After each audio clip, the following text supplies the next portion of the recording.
Kiva says she wanted to be a part of the video, but she can't jump up on the bed because she's old and has old lady hips. So here she is. Kiva, you gonna look at the camera? They gonna sit here and look like a regal beagle? Hey girl. This is the cute Kiva Nader. Look at those little teeps. Is that your good side? That's your angle? You're not gonna look directly at the camera?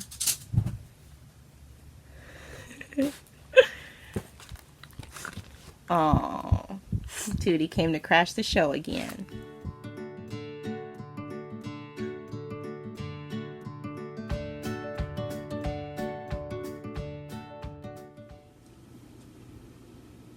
Hi friends! Welcome to episode 111 of the Quirky Monday Craftcast.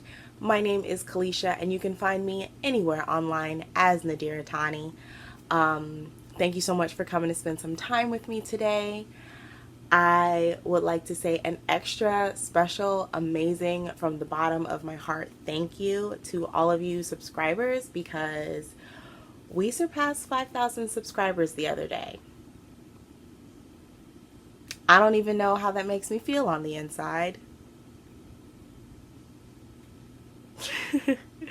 So if you are one of my subscribers, thank you so much for subscribing and for coming back time and again to watch these videos that I put out and to watch my dogs take over the videos that I put out. I think we're going to be dog free this week, BT dubs. But yeah, thank you so much for being a part of my universe. It's really awesome that you are here listening to me and interacting with me and leaving comments and telling me your bright spots and sharing different things with me and interacting with me on Instagram and all of that good stuff. It's really awesome and I really value that interaction. So thank you. Thank you so much. Yeah, man, 5,000? That's a lot of people.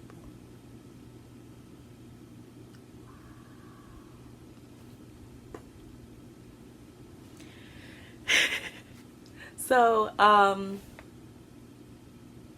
we've got a couple of admin things. That was one of my bullets under admin. I feel a little bit scatterbrained today, and I blame it on the fact that I have not had coffee all week. Like, starting from like halfway through last week, all the way until today, I have not had any coffee. I've had very minimal caffeine, and then today I had a coffee. And when I tell you my legs were like shaking, like restless leg syndrome for real. So I feel a little jittery still. So you might get a little blah, blah, blah, Kalisha in this episode, but please keep loving me. Anyway, let's see, other admin-y bits. The Pisces season make-along is going. It started yesterday. Yesterday was the 19th of February, and it's going until March 20th. The Pisces season make-along is a make-along in the way that I love doing make-alongs, where you can make what you want to make, you can use what you want to use, you can do what you want to do. I just would like it to be like, either if you're doing a pattern, something marine or water inspired for the pattern, as well as water Pisces inspired colors. That's really it. I give it like a topic and a color set, and y'all go do you. And yes, I'm so excited. I remember last year was the first time that we did the Pisces season make along, and it brought me so much joy to be able to scroll through the hashtag on Instagram and just see like blues and greens and just watercolors that just make my heart very happy. Just seeing a whole bunch of them together. And I'm very excited to see that again this year. So thumbs up, guys. I've already seen a couple of people using the hashtag and posting in the Ravelry group. We do have a Ravelry group. There is a chatter thread open for the Pisces season make-along. So post wherever you want to post. I am going to do 2 prizes. One prize for Instagram participants and one for Ravelry, I think. I don't know what those prizes are going to be yet, but there will be something. And I will show you when I figure it out. Yeah. Let's see. Anything else about the Pisces season make-along that I want to tell you guys? No, I don't think there's anything else about the make-along that I want to tell you. It's open to all art forms. Poly dipping is allowed. It's really, like, my make-alongs tend to be really loosey-goosey, you know, just to give you guys a lot of creative license. This year, well, I'll tell you later some of my plans for the Pisces season make-along. So let's get through the rest of admin. We've got 2 bright spots this week. So the first comes from Wendy, and it says, their bright spot memory was when she was a kid and the Peep bunnies came out. She had to pinch the ears before she ate each and every one. I did know? Oh, I did know that there were Peep bunnies. They're the flat ones, right? Oh, that's funny. Pinching their ears off and eating them. Side note about the Peeps.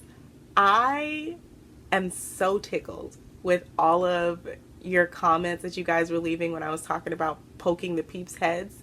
And then on Instagram, I put a video because I had gone into Michael's and there were Peeps. So I poked the Peeps head. And evidently, according to the comments, the way to eat Peeps is to let them go stale and like dry out and then eat them. So I'm going to try Peeps one more time because I personally think they're disgusting. But I'm going to try one more time. Maybe I have just been eating them the wrong way.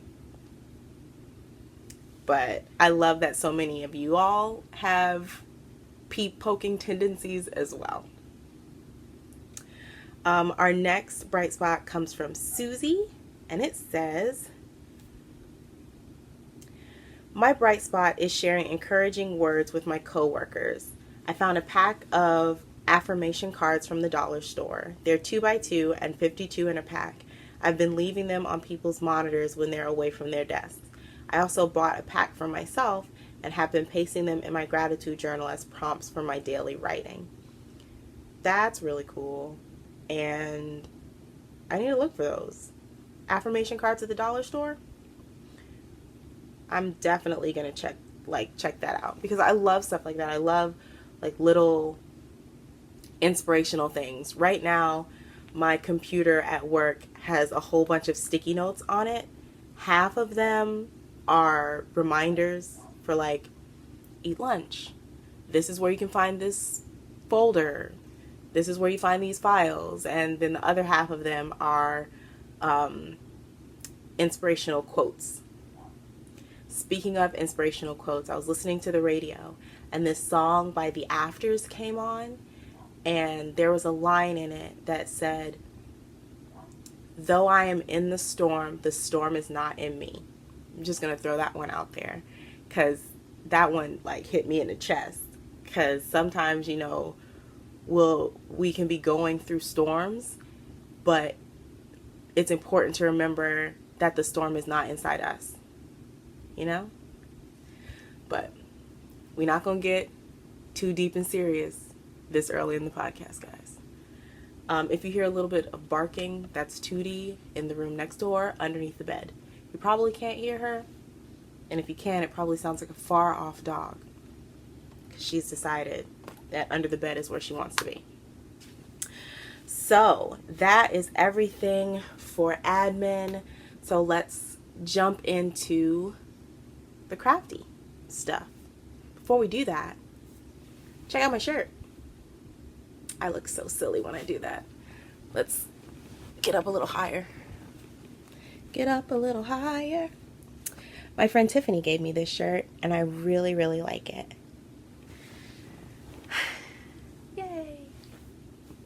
I'm also wearing pants that do not match this shirt. I'm wearing my Constellation lounge pants that I made.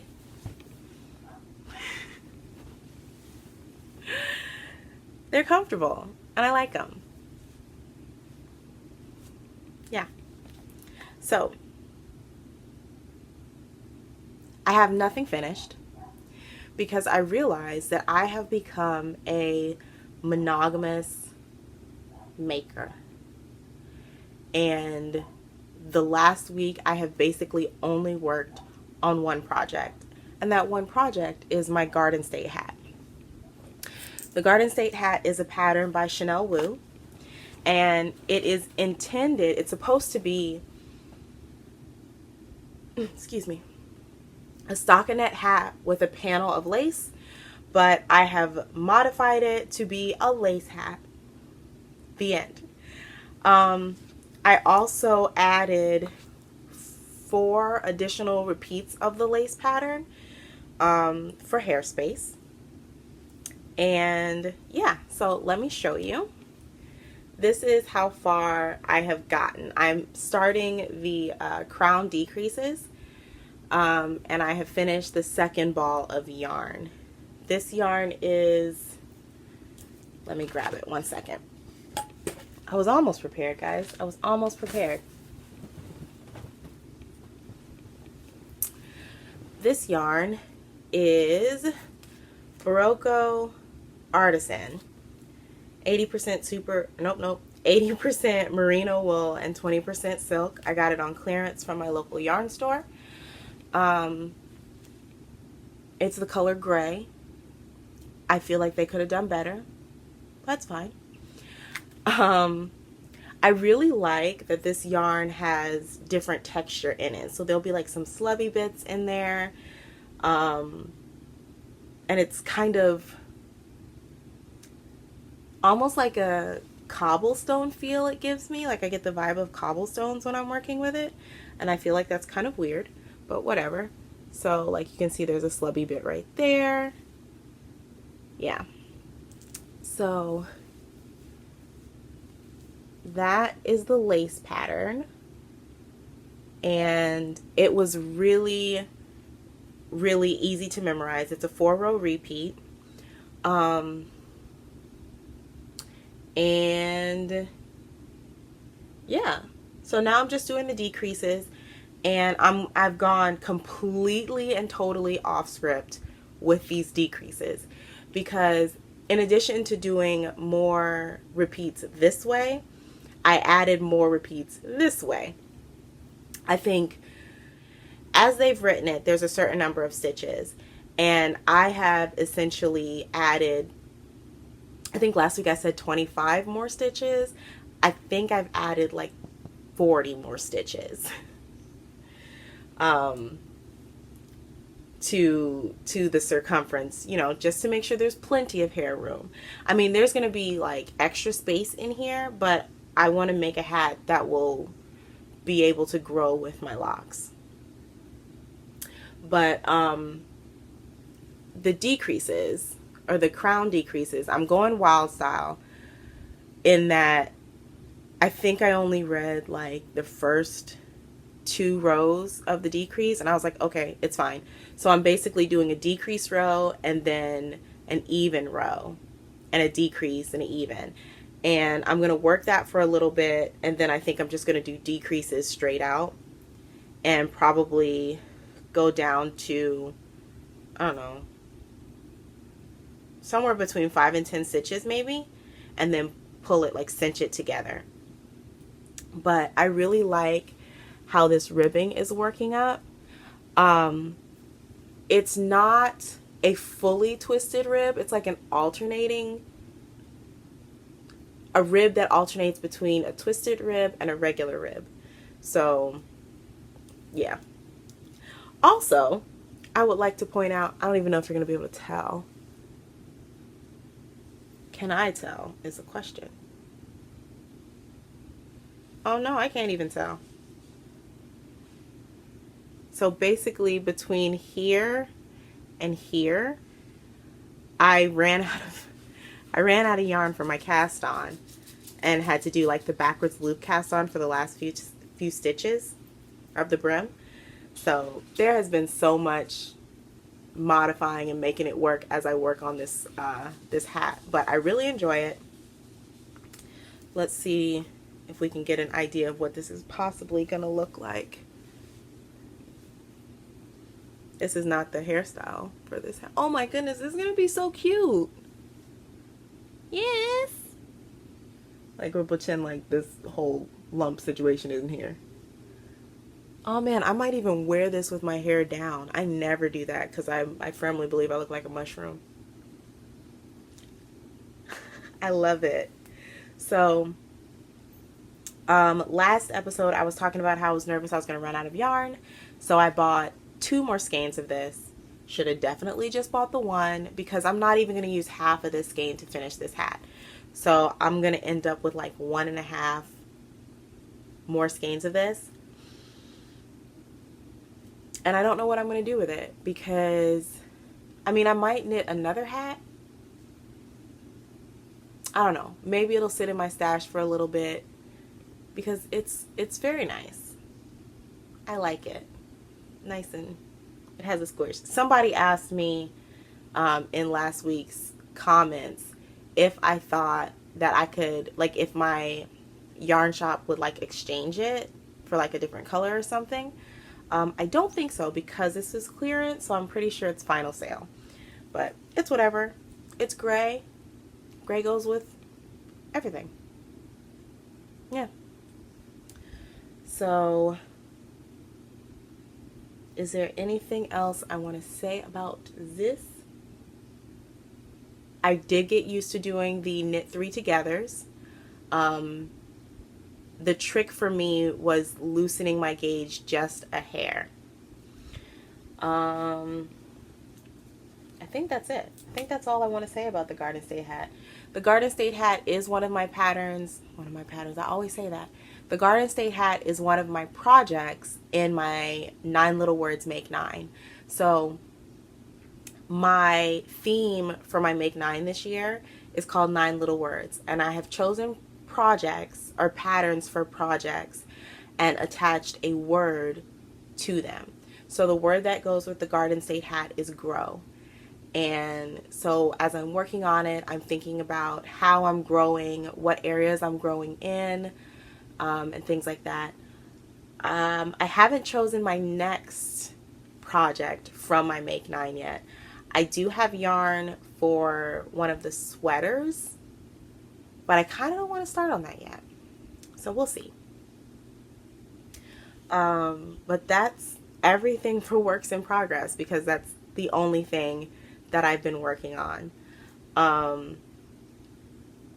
I knit like 1 row on the Celesterium, but like I said last week, I'm not going to show that to you guys until it's like almost finished, if not finished. I didn't even pick up my Just Feel Better shawl. I have just been all about this Garden State hat. It's a really good pattern. Definitely recommend. It's very clearly written. Chanel has written instructions as well as charted instructions. So either way you comprehend patterns, like written patterns, you have those 2 options. It's very clear. Yeah. So one of the things I'm definitely going to do with this, I'm definitely going to make sure that I put all of my notes in a Ravelry page and have it linked to the pattern, because one of the things that I noticed is even though there's only a few pictures that are listed underneath that pattern on Ravelry. So I find it really helpful whenever I want to make something to be able to look through other people's projects. So, you know, if you're someone who likes to make like indie designed patterns and things and you make patterns from Ravelry, definitely do project pages. Make your project pages, take your pictures so that other people can see what that item works up like. Especially if you do modifications. Like, I'm going to have to put some notes about those modifications that I did, because When I tell you, I went wild style. I'm just gonna have to be like, these decreases though, not to pattern, but I mean they've got the spirit of the pattern, so that's good. Yeah.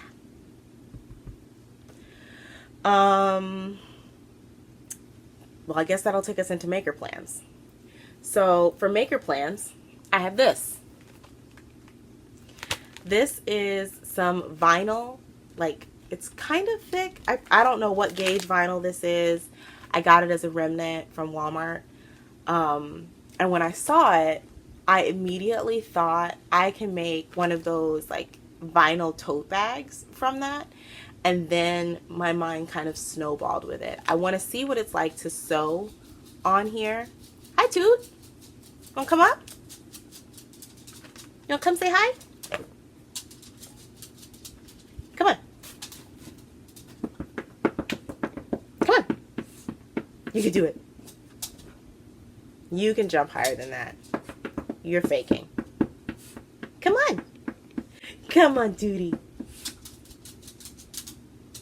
Come on, Tootie. You can do it.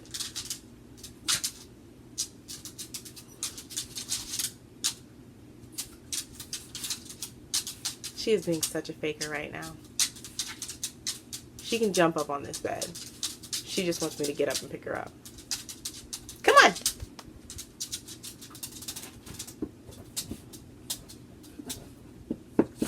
I wish you guys can see this dog. She keeps going. Yeah? Use your words. You want to come up here? Yeah? Well, you got to jump.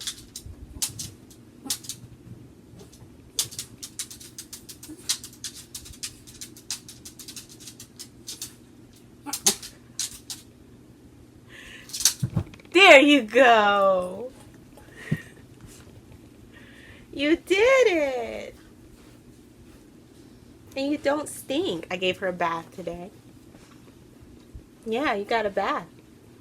Your breath still stinks though, so don't breathe on me.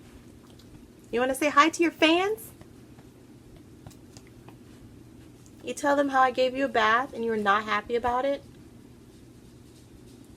I held her over the water and she started swimming in the air. And then I touched her feet. I filled up the bathtub. And then I touched her feet to the water. And she started swimming. And then she started freaking out. So then she started doggy paddling like she was drowning. I was holding her the whole time. I guess she thought, surely this is the end of me. But anyway. Back to the vinyl. So I looked at it and I immediately thought that I could probably make one of those like see-through totes. And then my mind started kind of snowballing with it. And the snowball was I could do a see-through tote and then maybe do like a really bright fabric lining or something like that. So I want to see if that's something I can create. It's in my head. We'll see if it comes out. If you're a longtime viewer, you know that I do stuff like this, where I come up with an idea in my head and I'm like, oh man, this will be awesome. And then we have to see if it actually comes out in that way. It was a remnant, so it was on clearance. If it's terrible, not too bad. Let's see. Another maker plan I have, and this is my one of my project ideas for the Pisces season make-along. So, not last episode. It's like, what's on my shirt? It's the eye. It's the eye. Not last episode, but the episode before that, I showed some artwork that I got from Rare Press. And that's an artist. Her name is Lizzie. I found her on Instagram. I don't know how. I think I found her profile through a profile I was following. She does block printing. And she's been showing a lot of carving work, like as she's carving her blocks. And it's just been so super inspiring to me that I think I want to carve something for the Pisces season make-along. So I have all the supplies, just waiting in a drawer for me to take out and work with. So I think that that's what I want to do. So that's going to be one of my plans for the Pisces season make along, some sort of block printing project. And I have a couple balls of yarn that are perfect Pisces colors, perfect Pisces pigments, if you will, that I need to figure out a pattern to go with so that I can work with those during the make along as well. But yeah, I can't wait to start doodling ideas for the block printing project. One of the conversations that I had, it was like a tiny conversation that I had with Lizzie of Rare Press. I was telling her how I have been kind of getting the itch to get back into block printing, and but I was second guessing like my illustration abilities, my drawing abilities, and whether what I created would be good enough. And so of course I didn't do anything because I thought it wasn't going to be good enough. And she basically told me, just do it. You know, just create whatever it is that you're going to create and it'll be good enough. So I'm gonna try. So we've got the Pisces season make along going until March 20th. Some point in there, Kalisha is going to do a Pisces themed block print. You heard it here, folks. Hold me to it. But that's all I have for maker plans. I guess we can just go right into Kalisha and the Babe. There has been progress, quite a bit of progress actually, on my Rainbow Riot spin. Oh, ow, dude. She kicked me and it hurt. It really hurt. I'm using my hands, Tootie. There has been a lot of progress on my Rainbow Riot spin, because I watched Gemini Man with my husband Lamar. We sat down, we had a movie night. We're watching this movie. I watched the whole movie. Lamar definitely fell asleep. It's fine. So, but I spun almost all the way through that whole movie. So I have this much left. Ma'am, can you not? She's like, no, I cannot not. I have this much left. 3 little bumps. And each one of these bumps I will split into 3 or 4 strips and then spin those. And this is my current bobbin. It's actually looking pretty full. Yeah, this is the first bobbin. Honey.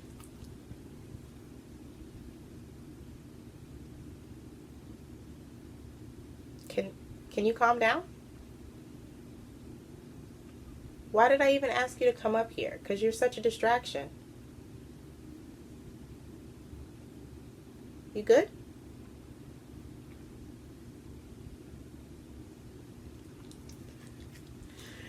So, this is the first. I don't understand what you want. This is the first bobbin, and this is the second bobbin. And the second bobbin is looking a lot more full than the first. But I'm pretty sure I had the fiber split in half. I don't know what's going on here. Maybe, because with this, the second bobbin, after you guys gave me a whole lot of feedback about how not to make dangerous yarn, i.e. super dense yarn, and like everybody was saying to try to spin more woolen and not squeeze the air out of the fiber or out of the single as I'm spinning it, which is definitely something that I do. Maybe that's why this one is bigger, because I'm consciously trying not to flatten the single out as I spin. So maybe that's what it is. I don't know. But these 3 are left. They're going on here. And yeah, and then I'm going to 2-ply them. And I'm really excited for that part because these colors are so great. I did want to show you this little thing that I thrifted that they're living in. I left the tag on here. It was $1.99 at the Goodwill. I need to take that off. Why didn't I take it off? Focus, Kalisha. But it's this little basket, and it folds up. Let me take these out so I can show you how it folds up. It folds up like that, and I think it's really cute. I actually have a bigger one of these that I thrifted. I forget when, but it's got a bunch of sewing stuff in it. Yeah, and I just like how neutral it is, and I just have it sitting next to my spinning wheel, and I'll just like grab my little fiber out of there and spin it, and I just feel all fancy. And I kind of want to, like, this is like asking for me to do something to it, but then at the same time I don't want to because it's so nice and neutral. I think I'm going to leave it alone. I don't think I'm going to like paint on it or anything like that, but I really like the little basket doohickey. But that's everything for Kalisha and the Babe. I don't think that I'm going to get to spin anything else for the spin along that Heather of Bunnyfish is hosting, the For the Love of Spinning spin along. Yes, For the Love of Spinning SAL 2020 is the hashtag. I don't think I'm going to get to spin anything else. I think it's just going to be that one project, but that one project is huge. I think there were like 10 ounces of fiber in that bat. Well, it wasn't a bat. It was like a skein of roving, like acrylic polyamide roving yarn that I got from Hobby Lobby. It's called Showstopper, and I think there were 10 ounces of it in the ball. But once this is finished, this would be my biggest spin to date. So I'm very proud of myself for persevering through it. Also proud of myself for not getting hand cramps. But that's everything for Kalisha and the Babe. I think. Yes. We will go right along to Stashquisitions. And my Stashquisitions are also thrifted.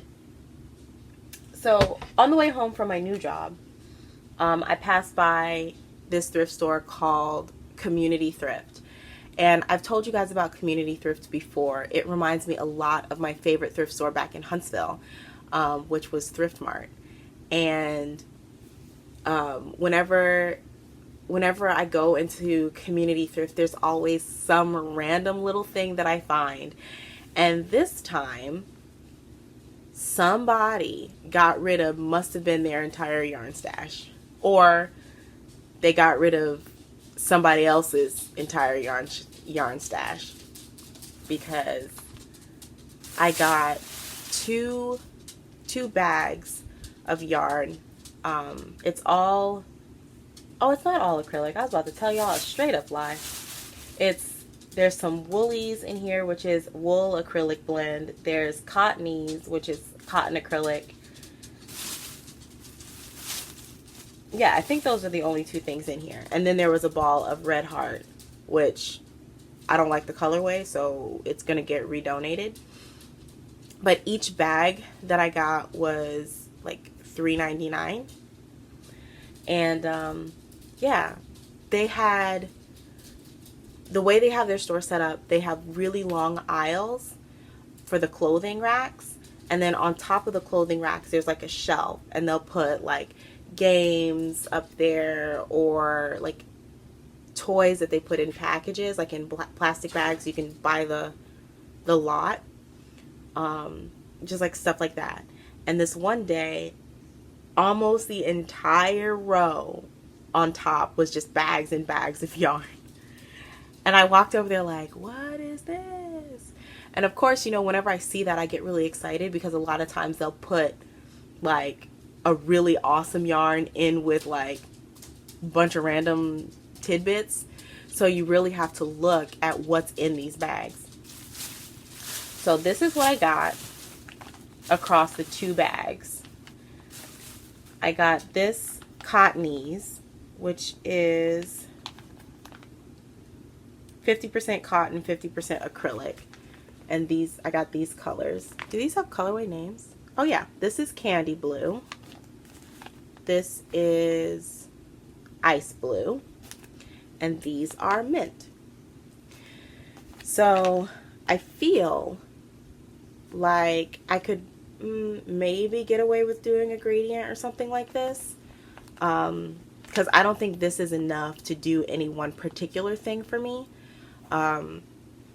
Maybe I could do like a top and start with this color and then go into that and then end with the Candy Blue. It's a thought. But yeah, got those. Then there was also, these are so old, the adhesive on the labels is falling apart. I got 3 of these. These are Woolies Sport Weight in the colorway Green Heather. And Woolies is 80% acrylic and 20% wool. So I have 3 of these, which is definitely enough to make some sort of top for me, especially out of a sport weight, I think. Let's see.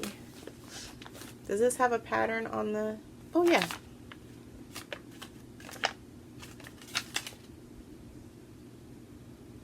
Oh, yeah. So, according to this, I could make that pattern in a small with 3 balls of this yarn. So, I don't know what measurements they have for small. Let's find out. Small. Oh, yeah. The small finished bust measurements is 42 inches. Yeah, I can definitely do that. So this is definitely enough for some sort of top for me. And then there were these 2 mystery skeins. I think they might also be Woolies. Just by like looking at them. They might also be Woolies. I could do a burn test, but I'm not really pressed to do it. But again, I like the color. And all of these colors would definitely go into the Pisces season make-along. So if I decide to do something with these this month, I can put that in the make-along. Hooray! And then there was also this, which is totally random. This is Snuggly Wuggly Mini Dots. 100% acrylic. It's a baby yarn, so it's like a DK weight. And do you have a colorway? Petunia Dots. Kind of cute. I have no plans for this because it just happened to be in there with the other yarn that I wanted. So yeah, I need to come up with a plan for these quickly so they don't just languish with me as they languished with their last owner. But yeah, that... Oh, I did have some other things for Stashquisitions that I wanted to show you guys. Be right back. Okay, I'm back. And of course, I did not pick up the business card of this place. So, last Friday, I got off work early. And as I was driving home, I always pass by this shop. And outside it says like antiques and, not antiques, what does it say? Ancient artifacts. The place is called Ancient Artifacts and Treasures. And I mean, when you're driving down the road and you see a shop that's called Ancient Artifacts, you gotta stop, right? So normally when I pass by it, it's already closed, but because I got off work early, it was open. So I went in and it was amazing.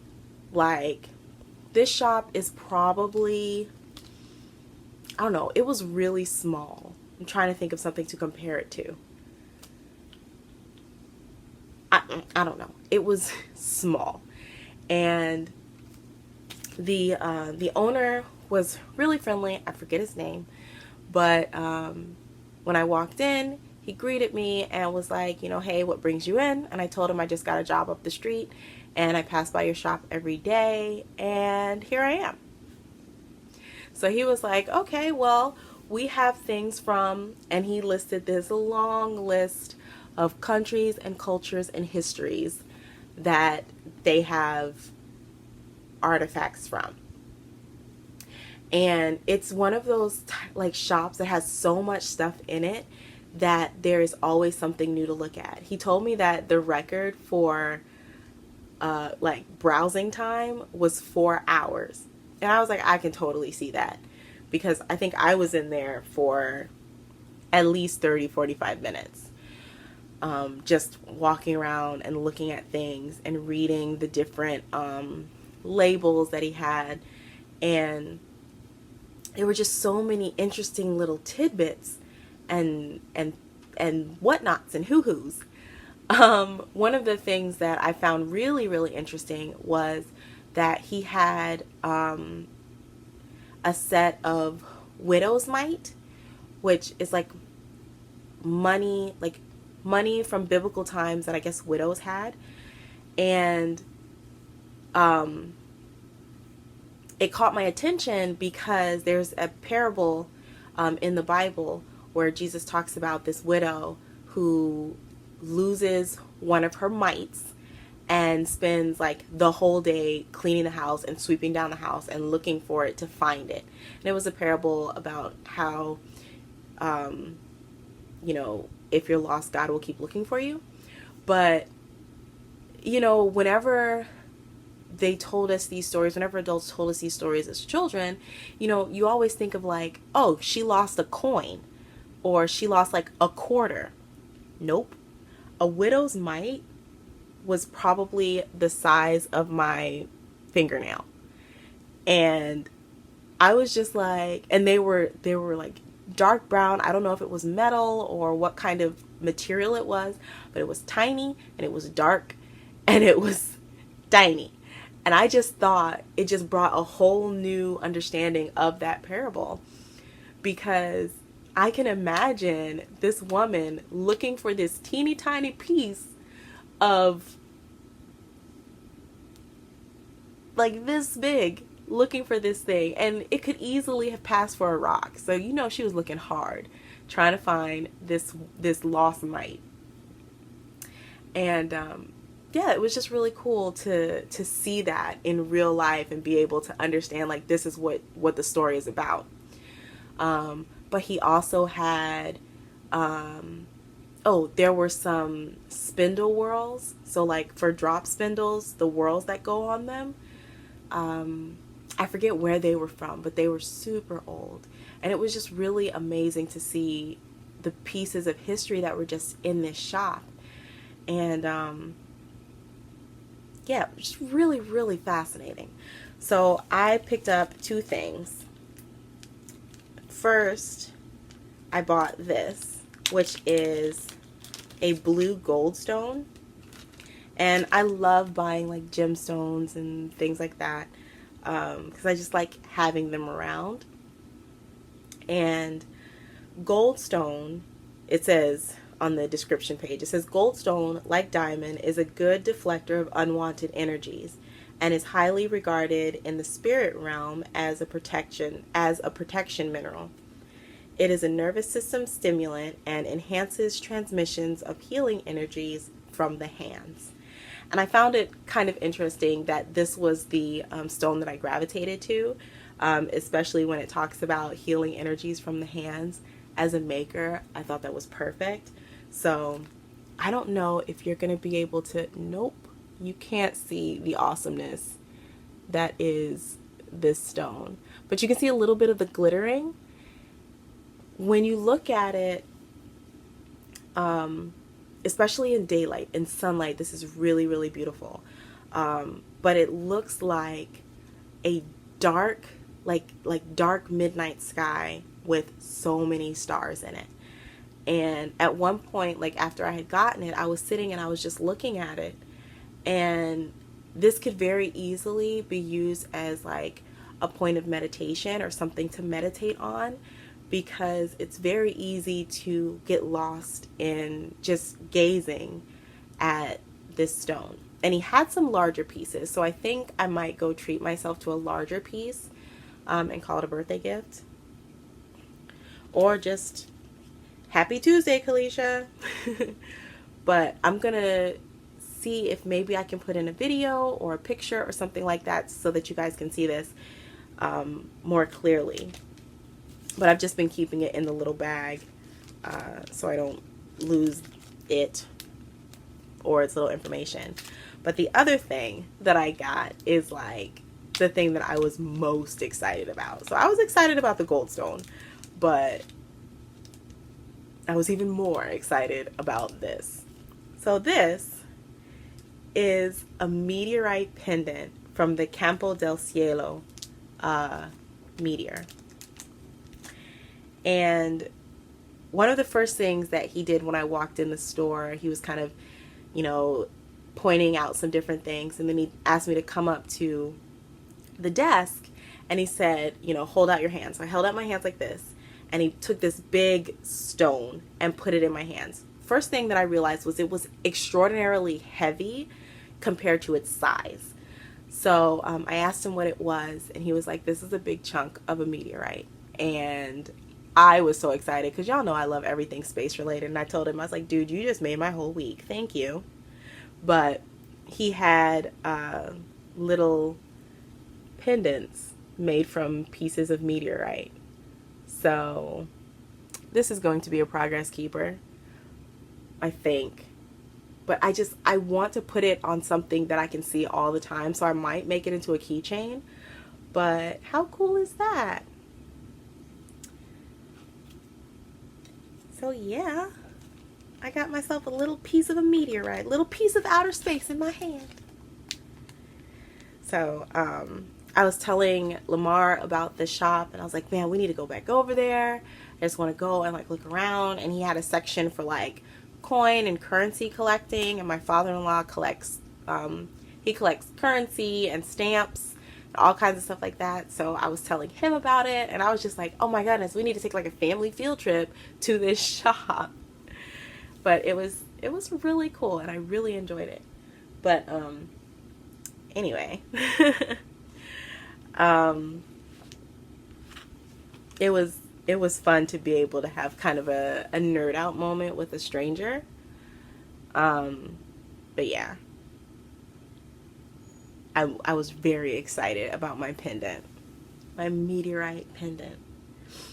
But yeah, that is everything for Stashed Positions. That's everything crafty. So we'll go ahead and get into life and whatnot. And what I wanted to share with you guys for life and whatnot, can I say life and whatnot one more time? Life and whatnot was a workshop that I did at my local library. I know whenever I start talking about things that my local library hosts, somebody is always like, oh my gosh, your library is so awesome, ours is terrible, blah, blah, blah. But my local library did a really, really good job with the programming and events and workshops and classes and things that they're offering for Black History Month. It's been really, really cool to see all the different things that have been available during this month. So the workshop that I participated in was called Rock the Wrap, and it was a workshop all about the history of head wraps. And if you're a longtime viewer, you would have seen a couple episodes I've worn head wraps on here. I wear them occasionally in my day-to-day life, you know, just whenever. But I have never like taken a class or a workshop or anything for learning how to tie them, or learning the history of them or anything. And so when I saw this this class come up, I obviously wanted to take it. So the class was yesterday. Yeah, the class was yesterday, And when I tell you, it was such a good experience for a few different reasons. Of course, it was a whole lot of fun learning how to tie these head wraps, how to do these different knotting styles and things with the fabrics. But it was also a really good experience for me as a Black woman to be in this room with all these other Black women who are just affirming each other and really enjoying being in each other's presence. And it was such a positive and uplifting experience that when I even think about it now, I feel like I'm floating from it. But some of the interesting things that I learned in the class was a little bit about the history of head wraps. Of course, so in a nutshell, the instructor, her name is Ricky, and she was telling us things that she learned through her research about head wraps and how they came, like the art of head wrapping came to America through the slave trade. And one of the interesting things that the enslaved people were doing was they were using their head wraps or the fabrics that they use and things like that to as a form of communication between plantations. They would also use them as like storage, because you have these, pretty big head wraps where things are knotted and tied and you can hide things in there. So they were using that as ways to transport things between plantations without getting caught. Another thing she kind of touched on when she was mentioning that the head wraps were used as a means of communication was that the hairstyles of cornrows were also used to communicate different messages and things, like under the noses of the masters. And I just found that to be so amazingly creative, and it just really showed the ingenuity of Black people that I really, really appreciate. And I really appreciate that that's a part of my culture, and a part of the people that I'm a part of, right? So she was saying that, once the powers that be found out or realized how people were communicating using these head wraps and things, that they outlawed, head wraps. And then fast forward a few more years, after slavery was over, there came a set of laws, and I cannot remember the title of the laws. I wrote it down, but it was basically a type of a law, and I'm definitely going to be reading up more about these laws. They were called Tignon laws, Tignon, and these laws were centralized in Louisiana. So like these are things that were happening in the Deep South, and this particular type of law was dictating what types of fabrics Black women, hi Tootie, Black women had to use. So they now have reinstated head wraps, and they were saying that Black women had to wear these head wraps, and they had to wear these particular fabrics, which were kind of like the crappy fabrics.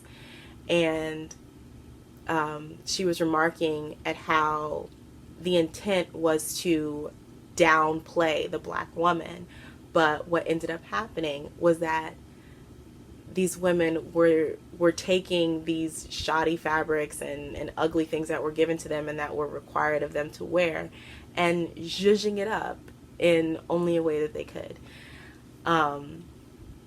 And it was just really fascinating to see, to see that in a situation where all these negative things are being dropped on this group of people, that they kept making something beautiful out of it, And then she fast forwarded to the civil rights movement and the 90s, where Black people were reclaiming the Afrocentric standards of beauty and trying to reject the Eurocentric ones, and wearing natural hair and bringing the head wraps back, and looking to African styles as a way of affirming their own beauty, of the beauty that we bring naturally.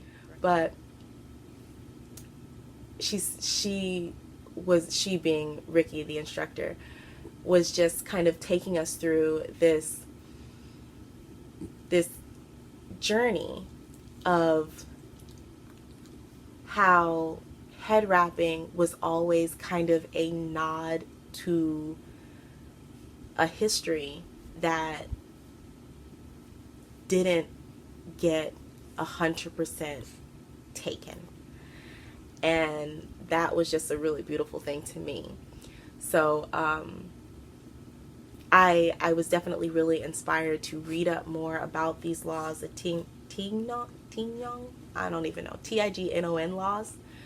I'm definitely going to read up on them just to see like what it's about, and to like get myself more versed in that bit of history, because I had never heard of this.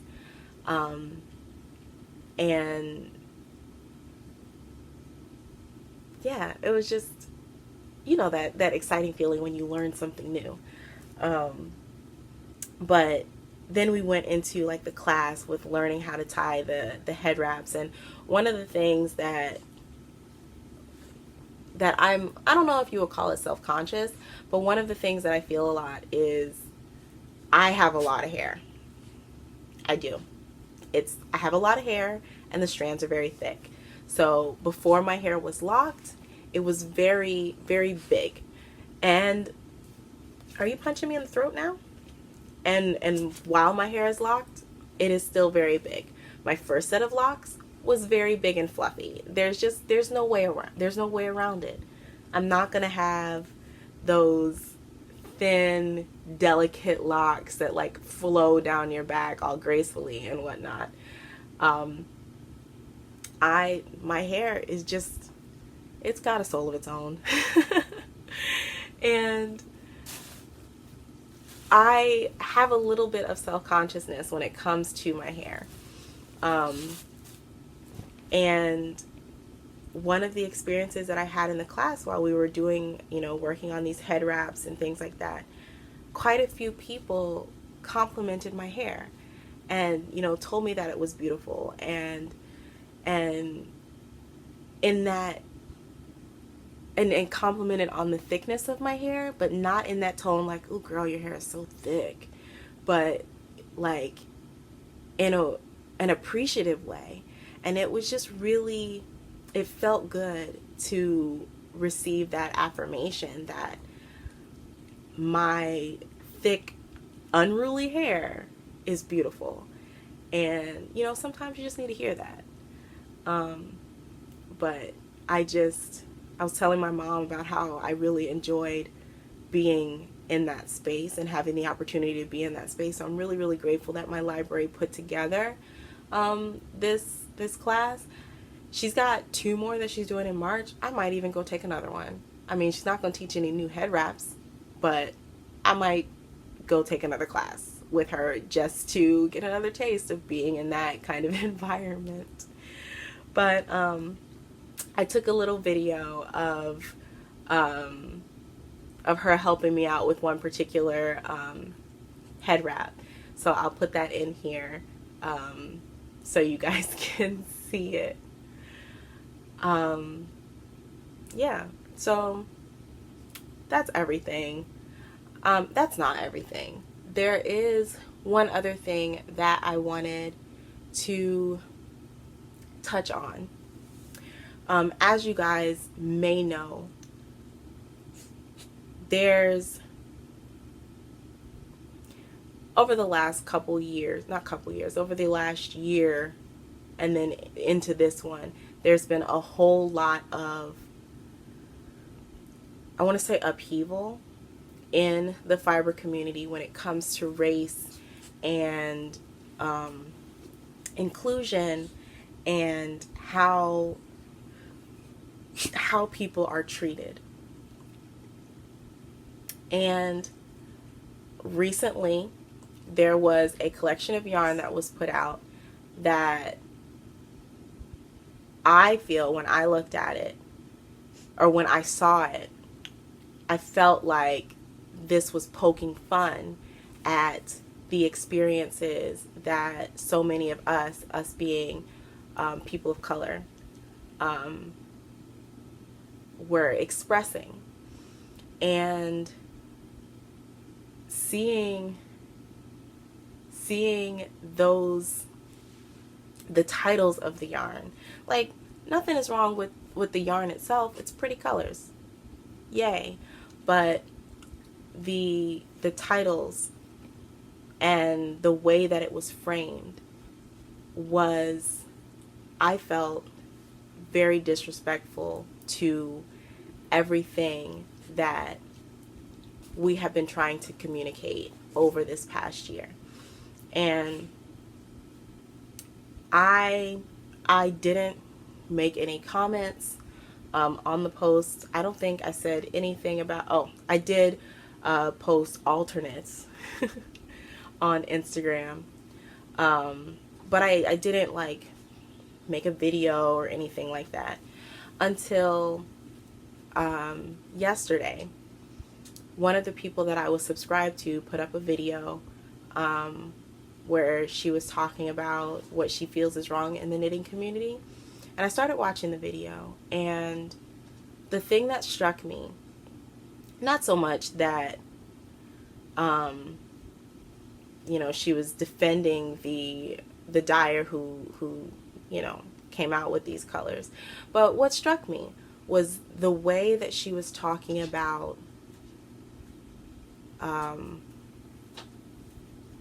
the other people. So the people that she felt were attacking. And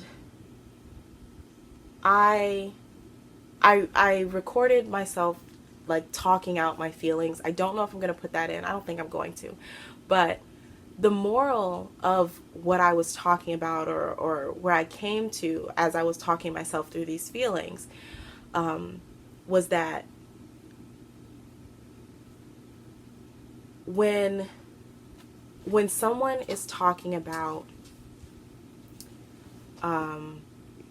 you expressing your experiences, and I'll rephrase that, when someone is talking about me expressing my experiences, and I say me and my, and I take it as she was talking to me, because in the video she was speaking as if she was speaking to one person, so it was like she was speaking to me, because I know I have expressed my experiences as a Black person, as a Black woman, walking through these heavily white spaces, and not just in fiber, in countless other areas of my life. When she spoke of the you as, you are being bullies, you are a bully and you are evil, it took me aback, because I started thinking, that's a very specific choice of words, to call this point of view or this experience, this person who is speaking their experience and who is explaining why what you're doing is hurtful, to call that person evil. Because if something is evil, and I commented this on someone's Instagram post earlier today, I said, if something is evil, you can't really hurt something evil. The point when it comes to something evil is to get rid of it. The point is to push it out, because you don't want evil things around you. So if you frame this whole group of people as evil, then there is no remorse in cutting them off. There is no remorse in pushing them out of a space. There's no remorse in that, because that's the evil entity. So that's what I'm supposed to do.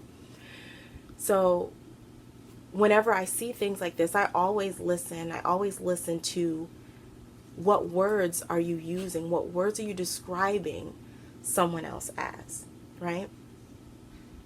And I don't know how, like, once someone has categorized you as evil, I don't know that there's anything that you can do to, like, change their mind. You know, I don't know if there's anything that you can do to prove to them that you are not evil. But then at the same time, should I have to prove that I'm not evil when I know I'm not?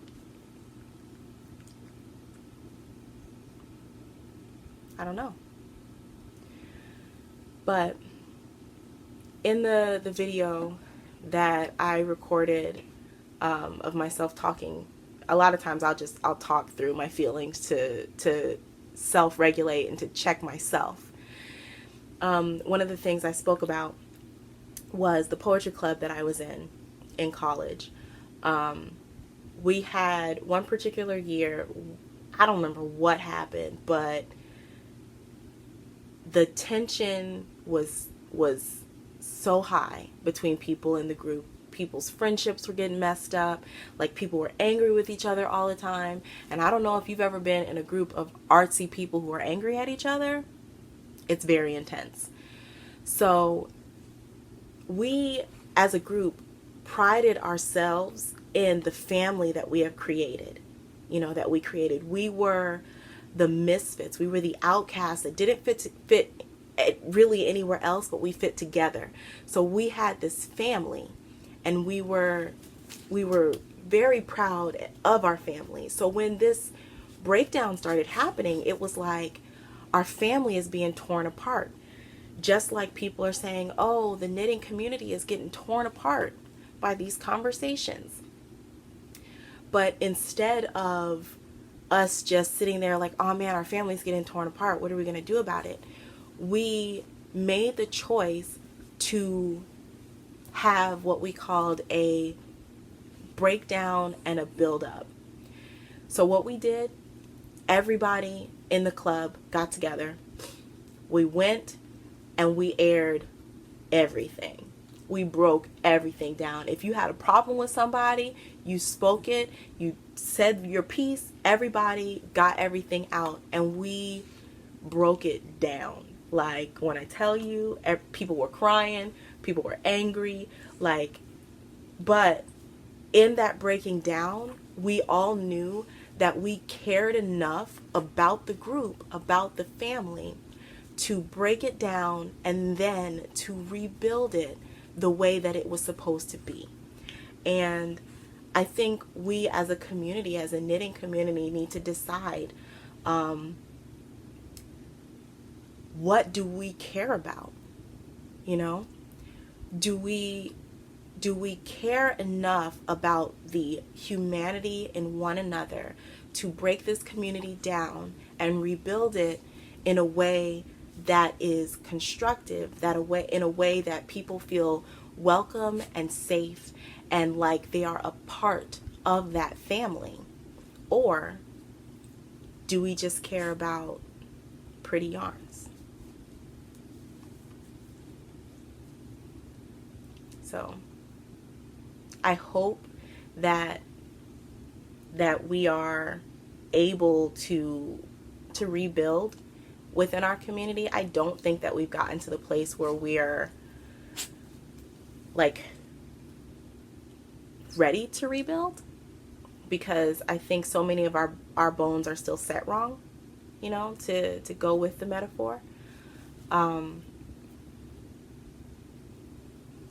But I think that there are so many people within this community that have been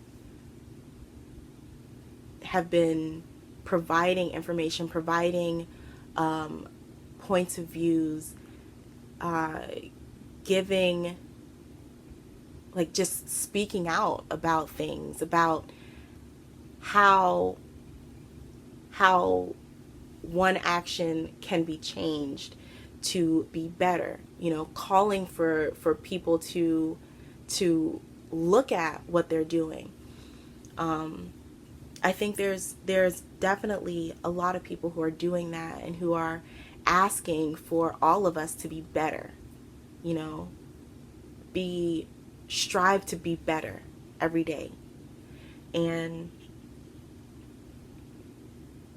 I think we can do that. I think if we really put forth the effort to try to be a little bit better, a little bit more thoughtful in our words, a little bit more thoughtful in our actions, if we stepped outside of ourselves and looked at the experiences of another person, if we believed people when they say this thing hurt me, if we believe them, that would give us the space to try and start building a better community, building a better knitting space, better fiber space. But a lot of us got to get out of our own way. A lot of us got to get out of our own way. But I'm done ranting at you guys. I hope that I gave you something to think about. And I hope that in the midst of everything that's going on, that when you see people of color being angry, that you understand, like, we got stuff to be angry about. It hurts. It's a deep hurt. It's sometimes a hurt that you can't explain to someone who hasn't lived it. And even as a Black person, there are hurts that other Black people have experienced that I haven't experienced, that I wouldn't be able to understand, But when someone tells me that this thing is harmful to me, this thing hurts me, this thing makes me feel uncomfortable, this thing makes me feel unsafe, then it's my responsibility as a person who cares about their humanity and a person who cares for them to make whatever changes I can to make sure that they feel welcome in my space. It's all of our responsibilities. So, thank you for being a part of my space. Thank you for being a part of my universe.